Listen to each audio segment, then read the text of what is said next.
Welcome again in economics online class YouTube channel. आज के video में हम हरियाणा बोर्ड कक्षा 12 अर्थशास्त्र के सैंपल पेपर सेट ए के एमसीक्यू के सॉल्यूशन के बारे में बात करेंगे। तो चलिए आज का वीडियो है वो शुरू करते हैं। जैसा कि आप सबको पता है, हमारे इकोनॉमिक्स के पेपर में 20 एमसीक्यू आते हैं, जिनमें से 10 हमारे मैक्रो इकोनॉमिक्स समष्टि अर्थशास्त्र में से और 10 हमारे माइक्रो इकोनॉमिक्स में से आते हैं।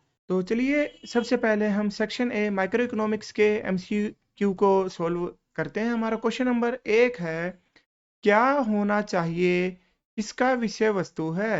व्हाट शुड बी है वो कौन सी इकोनॉमिक्स का सब्जेक्ट मैटर है। तो ऑप्शन है हमारे पास वास्तविक विज्ञान, आदर्शात्मक विज्ञान, प्राकृतिक विज्ञान या इनमें से कोई नहीं। तो इसका हमारा सही जवाब है ऑप्शन बी, आदर्शात्मक विज्ञान या नॉर्मेटिव साइंस। क्या होना चाहिए ये यानी आदर्शात्मक विज्ञान है वो हमें टारगेट्स बताता है, ये चीज ऐसे होनी चाहिए, जबकि क्या है वो होता है हमारा वास्तविक विज्ञान का। क्वेश्चन नंबर 2, उत्पादन संभावना वक्र का ढलान कैसा होता है। हम पिछले वीडियो में भी बता चुके हैं, हमारे ये दो कर्व हैं। एक है हमारा पीपीसी प्रोडक्शन पॉसिबिलिटी कर्व और एक है हमारा इंडिफरेंस कर्व आईसी कर्व। इन दोनों में से एक का ढलान है वो अक्सर पेपर में आ ही जाता है। तो उत्पादन संभावना वक्र का जो ढलान है वो मूल बिंदु की ओर नतोदर होता है, ऑप्शन बी। याद करने के लिए हमने आपको फार्मूला बताया था, उत्पादन का नय और ये नय से नतोदर। तो जो आई सी कर्व हो गया उसका जो ढलान है वो होता है उन्नतोदर, जबकि उत्पादन संभावना वक्र पीपीसी का है नतोदर। इंग्लिश में इसे बोला जाता है, ये ऑप्शन कोड है, ये इसका इंग्लिश मीडियम और हिंदी मीडियम की वजह से गड़बड़ हो चुके हैं। तो इसका सही जवाब है concave to the point of origin. Question number 3, marginal utility. तो जो एम यू है वो पॉजिटिव, नेगेटिव, जीरो या क्या हो सकती है। तो करेक्ट आंसर है all of this. Marginal concept, चाहे वो उपयोगिता हो, चाहे वो लागत हो, चाहे वो आगम हो, चाहे वो उत्पादन है, सीमांत की जो अवधारणा है वो तीनों ही हो सकती है, धनात्मक, ऋणात्मक और शून्य भी। तो करेक्ट आंसर हो गया हमारा ऑप्शन डी, उपरोक्त सभी। क्वेश्चन नंबर 4, बंधी लागत कौन सी है। बिजली का बिल है वो बंधी लागत नहीं होती, वो हमारी वेरिएबल कॉस्ट होती है, क्योंकि ज्यादा मशीनें चलाएंगे ज्यादा बिल आएगा, कम मशीनें चलाएंगे कम बिल आएगा। कच्चे माल का खर्च सेम वही, ज्यादा उत्पादन करेंगे ज्यादा कच्चा माल, तो ये भी वेरिएबल कॉस्ट है। दैनिक श्रम की मजदूरी, जो डेली वेजेस वाले जो लेबर होते हैं जिन्हें हम रोज दिहाड़ी पर लाते हैं, वो भी हमारी वेरिएबल कॉस्ट होती है। स्थायी पूंजी पर ब्याज, ये है हमारी फिक्स्ड कॉस्ट या बंधी लागत होती है। तो हमारा करेक्ट आंसर है ऑप्शन डी, स्थायी पूंजी पर ब्याज। क्वेश्चन नंबर 5, निम्न में से सही समीकरण चुनिए। तो ऑप्शन ए है T R equal to A R upon में क्यू। तो ये हमारी है वो गलत है, अगर ये सही होती तो ये होती हमारी ए आर इंटू में क्यू। आगे बोल रहा है A R equal to M R upon में क्यू, नहीं, ए आर का सही फार्मूला होता है टी आर अपॉन में Q. Option C, M R equal to delta T R upon में डेल्टा क्यू, यानी ये हमारा ऑप्शन सही है। एक बार ऑप्शन डी भी देख लेते हैं, average revenue equal to T R upon में क्यू, नहीं, एवरेज रेवेन्यू का फार्मूला होता है टी आर अपॉन में क्यू। तो हमारा ऑप्शन सी है ये हमारा सही जवाब है। आगे हमारे फिल इन द ब्लैंक्स के, principles of economics was written by. जो प्रिंसिपल ऑफ इकोनॉमिक्स पुस्तक है वो किसके द्वारा लिखी गई है। तो इस सवाल का सही जवाब है मार्शल द्वारा लिखी गई है। तटस्थता मानचित्र एक ग्राफ है जो डैश तटस्थता वक्रों का प्रतिनिधित्व करता है। यदि हम ग्राफ पर एक कर्व बनाते हैं, आईसी कर्व, तो ये हमारा कहलाता है तटस्थता वक्र। जब एक ही वक्र में एक से अधिक आईसी कर्व हम शो करते हैं, जिन्हें हम IC1, IC2, IC3 आदि नाम दे दें, तो यह हमारा कहलाता है तटस्थता मानचित्र, इंडिफरेंस मैप। तो एक से ज्यादा तटस्थ वक्रों को दिखाता है हमारा तटस्थता मानचित्र। Question number 8, under perfect competition, perfect competition में हमारा A R equals to M R, ये होता price equals to A R equals to MR, ये तीनों चीज हमारी बराबर होती हैं। आगे हमारे अजर्शन और रीजन वाले क्वेश्चन ये इसी सेशन से इंक्लूड हुए हैं। क्वेश्चन नंबर 9, अभिकथन को पढ़ते हैं। कुल उत्पादन स्थिर होता है जब सीमांत उत्पादन है वो शून्य है। तो ये जो स्टेटमेंट है वो हमारी सही। जब सीमांत उत्पादन है, मार्जिनल प्रोडक्ट है, वो 0 रहे तो हमारा कुल उत्पादन भी स्थिर हो जाता है। ये स्टेटमेंट है वो हमारी सही है। रीजन, सीमांत उत्पादन कुल उत्पादन में परिवर्तन को मापता है। बिल्कुल, क्योंकि हमारा मार्जिनल प्रोडक्ट का फॉर्मूला ही होता है डेल्टा टीपी अपॉन में डेल्टा क्यू। तो ये बात तो ये भी सही है। तो इसका सही जवाब हम ऊपर ऊपर दिए गए ऑप्शन में से देंगे। अभिकथन ए और कारण आर दोनों सत्य हैं और कारण दावा या अभिकथन का सही स्पष्टीकरण है। तो इसका सही जवाब होगा ऑप्शन ए।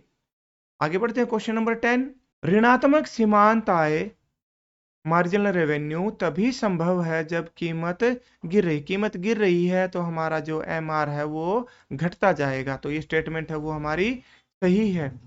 पूर्ण प्रतियोगिता के अंतर्गत औसत आय इक्वल्स टू सीमांत आय और दोनों स्थिर होते हैं। तो हमारी बात ये भी सही है। तो इसका भी हमारा जवाब आएगा ऑप्शन ए, अभिकथन सही, कारण सही और कारण है अभिकथन का सही स्पष्टीकरण है। तो ये हो गए हमारे माइक्रो इकोनॉमिक्स के MCQ। अब हम देखते हैं हमारे मैक्रो इकोनॉमिक्स सेक्शन बी के MCQ। क्वेश्चन नंबर 18 सबसे आसान, समष्टि अर्थशास्त्र है वो किसका अध्ययन करता है। तो समष्टि अर्थशास्त्र संपूर्ण अर्थव्यवस्था का अध्ययन करता है। एक उद्योग का, एक फर्म का, एक परिवार का अध्ययन है वो व्यष्टि अर्थशास्त्र के अंतर्गत किया जाता है। भारत में 1 रुपए का नोट कौन जारी करता है। तो इसका सही जवाब है भारत सरकार। तो याद रखें विद्यार्थी, 1 रुपए का नोट और सभी सिक्के, चाहे वो 1 रुपए का है, 2 रुपए का है, 5 रुपए का, 10, सभी सिक्के कौन करता है, गवर्नमेंट ऑफ इंडिया। जबकि जो RBI है वो 2 रुपए और उससे ऊपर के सभी केवल नोट RBI इशू करता है, 2 रुपए से ऊपर वाले। तो 1 रुपए का नोट और सभी सिक्के गवर्नमेंट ऑफ इंडिया इशू करती है। क्वेश्चन नंबर 20, सीमांत उपभोग प्रवृत्ति किसके बराबर होती है। कि भाई आय में परिवर्तन होने से उपभोग में जिस दर से परिवर्तन होता है उसे कहते हैं हम सीमांत उपभोग प्रवृत्ति। और इसका सही जवाब है option B, delta CY upon में डेल्टा Y, यानी कि उपभोग में परिवर्तन बटे में आय में परिवर्तन। क्वेश्चन नंबर 21, निम्नलिखित में से कौन सा एक प्रत्यक्ष कर, डायरेक्ट कर का उदाहरण है। आयात निर्यात कर ये इनडायरेक्ट टैक्स है। उत्पादन कर, एक्साइज ड्यूटी, प्रोडक्शन टैक्स ये भी हमारा इनडायरेक्ट टैक्स है। सेल्स टैक्स ये भी हमारा इनडायरेक्ट टैक्स। आयकर पर सरचार्ज, आयकर और आयकर पर सरचार्ज ये दोनों ही हमारे डायरेक्ट टैक्स है। क्वेश्चन नंबर 22, विदेशी मुद्रा की मांग तथा विनिमय दर में क्या संबंध पाया जाता है। तो इसका सही जवाब है विपरीत। जब विनिमय दर बढ़ जाती है तो हम विदेशी मुद्रा की मांग है वो कम करते हैं। इसी तरह जब विदेशी मुद्रा घट जाती है, विनिमय दर घट जाती है तो हम विदेशी मुद्रा की मांग ज्यादा करते हैं। यानी विदेशी मुद्रा और की मांग और विनिमय दर में उल्टा संबंध होता है। क्वेश्चन नंबर 23, वाणिज्यिक बैंक मुद्रा की आपूर्ति में योगदान करते हैं। कैसे, नगद ऋण, मांग में जमा ऋण। ये थोड़ा ट्रांसलेशन की गड़बड़ है, इसे बोला जाएगा मांग जमा में ऋण, मांग जमा में ऋण। तो वाणिज्यिक बैंक के पास जो डिमांड डिपॉजिट होती है उसी को लोन के रूप में इश्यू करके ये मनी की सप्लाई में अपना योगदान देते हैं। जो हमारा साख गुणक वाली कंसेप्ट है वो यहाँ पर लागू होती है। क्वेश्चन नंबर 24, घरेलू आय बराबर है राष्ट्रीय आय माइनस डैश। तो इसका सही जवाब होगा राष्ट्रीय आय घटा NFIA net factor income from abroad, विदेशों से शुद्ध साधन आय। रिकवरी ऑफ लोन वो क्या है, हमारी एक राजस्व प्राप्ति होती है। तो ये जो प्राप्ति और भुगतान वाला टॉपिक उसमें से एक एमसीक्यू आता ही आता है।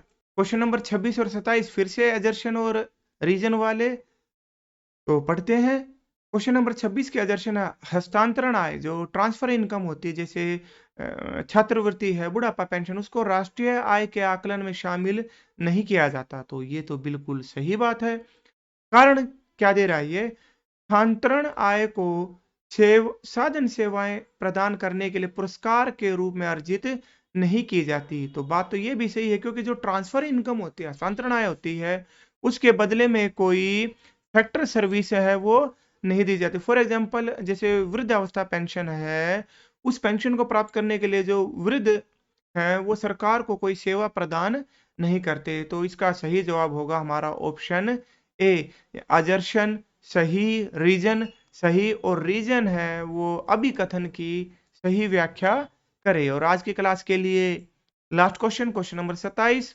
नोट और सिक्के सरकार के अधिकार से समर्पित धन है। Notes and coins are backed with the authority of the government. बिल्कुल सही बात है, क्योंकि गवर्नमेंट की जो गारंटी है, गवर्नमेंट की जो अथॉरिटी है, गवर्नमेंट का जो अधिकार है, उसी के आधार पर ये नोट और सिक्के अर्थव्यवस्था में चलते हैं।